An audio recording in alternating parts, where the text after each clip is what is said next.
And I want to be clear that many states in Europe have been really successful. People tend to live long lives, crime rates are relatively low, people report feeling safer and happier. But the conditions in which European nation-states arose were specific to the region and to the time, and it's a bad idea to try to universalize them as a model for the rest of the world. I mean, thinking about Latin America, where most of the independent nation-states are older than either Italy or Germany, should remind us that, as Miguel Centeno puts it, the process that occurred most successfully in northwestern Europe beginning in the 16th century and culminating in the 19th was the true exception. And I think it's also worth noting the tremendous growth in many Latin American countries in the past couple decades, which reminds us that when it comes to history and picking winners and losers, we should remember that we are not at the end of history, we're in the middle of it.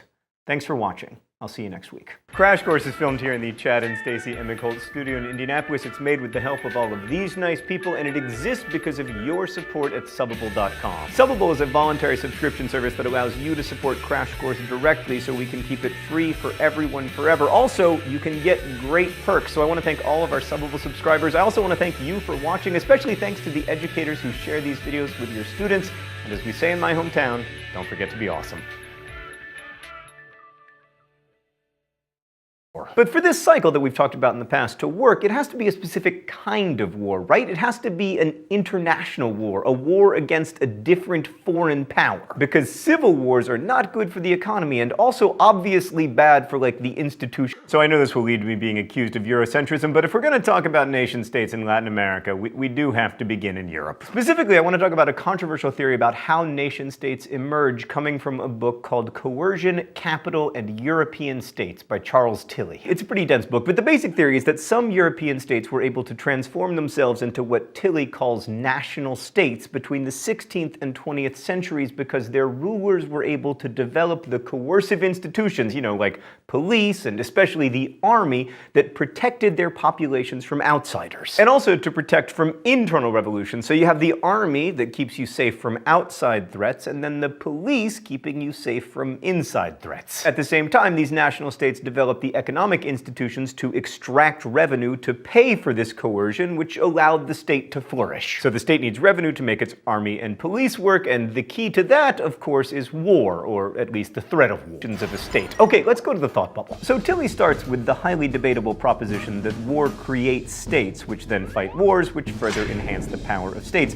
For the most part, European wars were over control of territory, right? With the state either trying to extend its territory or prevent its neighbors from extending theirs. To expand your territory or defend against someone else's expansion, rulers needed armies, and this became the state's first large-scale organization. Armies required additional organizations, especially ones that collected taxes, so states with large armies tended to bureaucratize. According to this theory, wars also helped in the transition to more direct rule by the state. Before 1750, most European states relied on intermediaries like local clergy and landlords to do what governments do. But these intermediaries could get in the way, so the rulers started bypassing them and instituting more direct forms of rule. But direct rule was intrusive in citizens' lives, especially when they were required to serve in the army or pay taxes to support the army.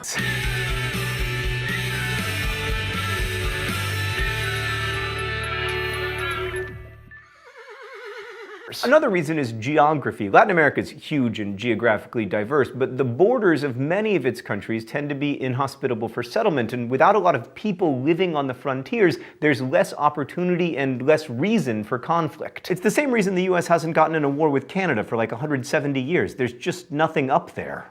No offense, Canada. Now, some offense. What do you have that we need? Trees? Snow? Hockey? We've got hockey in Dallas. Also, in general, Centeno argues that Latin American nation-states tend to see themselves as sister republics. As he wrote, the continent is seen as a larger community over and above the nation-state. But Latin America has seen a lot of civil wars in the last 200 years, and this is the crucial distinction. When Latin American states mobilize their militaries, it's usually against their own citizens. As Centeno puts it, the enemy of La Patria was perceived not as the nation next door, but as those in the population population who threatened the social and economic status quo. Often, these enemies have been indigenous people, or especially during the Cold War, communists and other leftists. So that's one way of thinking about Latin American states and comparing them to European states. You know, maybe relative international peace in Central and South America has contributed to the states of Latin America being less successful economically and politically than those in Europe. But as usual in world history and also everything else, the truth resists simplicity. So according to Tilley's theory, wars can be beneficial because they provide the potential to create states, but that process doesn't really work unless there's some institutional foundation to build on. And most of the countries in Latin America didn't have that, partly because colonization was designed to make sure that people couldn't put those institutions into place in their homelands, and partly because the wars for independence were so destructive to the region. Then the small-scale wars in Latin America after independence didn't require states to build up their tax collection apparatus or the accompanying financial structures. Hi, I'm John Green. This is Crash Course World History, and today we're going to return to two of our favorite themes, the creation of nation-states and the role of war. And we're going to focus on a region that often gets overlooked in world history, Latin America. Wait, Mr. Green, there's another America? Where they speak Latin? Well, yes and no, me from the past. In fact, the United States is not America. This is America. And no, people in Latin America do not speak Latin. We call it Latin American because, you know, European hegemony in naming things. Now, forced conscription into the army is generally unpopular, but it does allow citizens to have some leverage over the state because, you know, then they make up the army. Citizen soldiers and citizen taxpayers can use this leverage to extract concessions from the state, usually in the form of greater political participation, which has been a hallmark of classical European liberal democracy. Now, of course, this is all highly theoretical, but as a model for state formation, it's also somewhat elegant, and more importantly, because it applies to Europe, and particularly to post-industrial Europe, Eurocentric versions of history will often hold this theory up as one of the reasons for Europe's success in world history, especially compared to other regions like, say, Latin America. Thanks, Thought Bubble. So there's this persistent stereotype of Latin American states that for most of their history, most of them have been ruled by military strongmen who used their armies to create strong states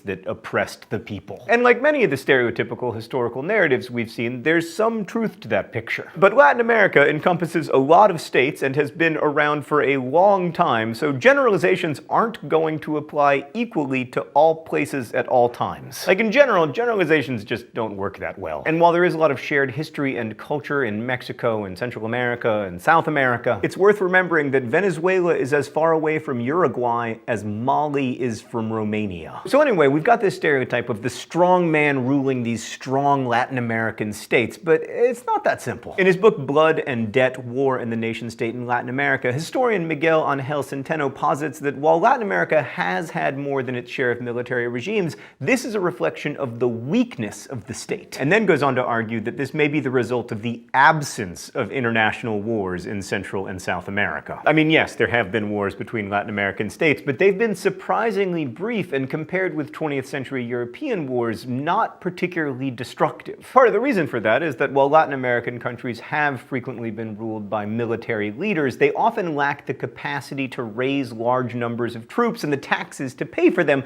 and thus their armies can't fight long, drawn-out war. Viewers of the first Crash Course World History series will remember that Latin American society was divided into a pretty rigid hierarchy, with Spanish-born peninsulares at the top, indigenous people and slaves at the bottom, and Creoles and mestizos in the middle. When Latin American countries achieved independence, these divisions became a source of anxiety for the new ruling class of Creoles. Class and racial distinctions were intertwined, but in general, the ruling class was afraid of losing too much of its power to the lower classes. One finds in world history very few examples when the ruling class is like totally psyched to give its power over to the lower classes. But these race and class divisions also prevented the armed forces from bringing people together. Like in many countries, the army was one of the first places where people from different regions and of different social classes would mingle together. And despite diverse backgrounds, they would start to feel like citizens of the same nation, fighting for a common cause. But Latin American armies were small, and the social and economic hierarchy between the officers and the enlisted rank were even more pronounced than they were in, say, the United States or in European countries. Another reason for the relative lack of state nationalism in Latin America is the absence of an external enemy. Like, if you look at European nationalism, one of the common features is a clearly self-identifiable other used to build up nationalist feelings and a sense of common identity. Like Creoles in one Latin American country likely saw themselves as different from their own indigenous populations, but not so different from the Creole elites in neighboring nations. As Miguel Centeno put it, in Latin America, the gulf between white, black, and Indian within countries was always greater than the differences between any of these groups across borders. So to me, all of this suggests that the connection between war and building a national state is not as simple as Tilly suggests, and maybe there's something else to learn here as well. In comparison with strong European states like the UK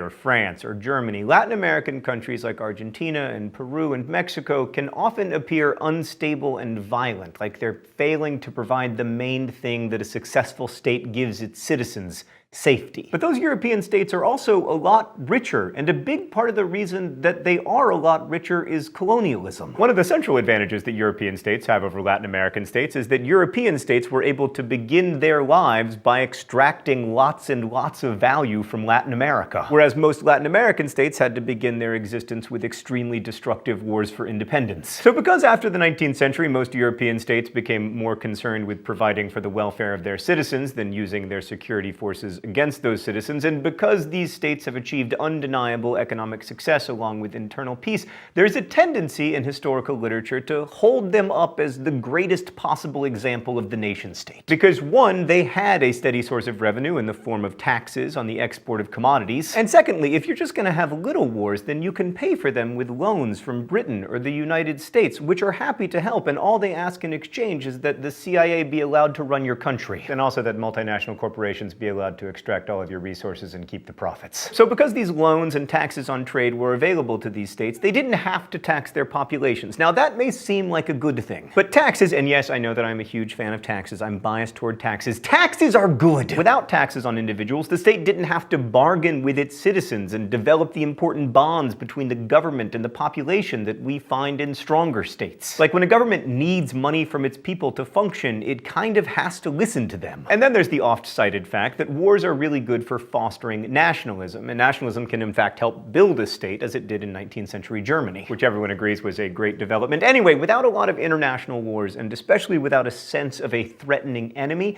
the nation-states of Latin America just aren't as nationalist as their European counterparts. Well, I don't know about that actually. Have you seen Brazil play Argentina at the World Cup? Okay, now I want to turn to another challenge for would-be nationalists in Latin America: Latin America's legacy of racial and class division.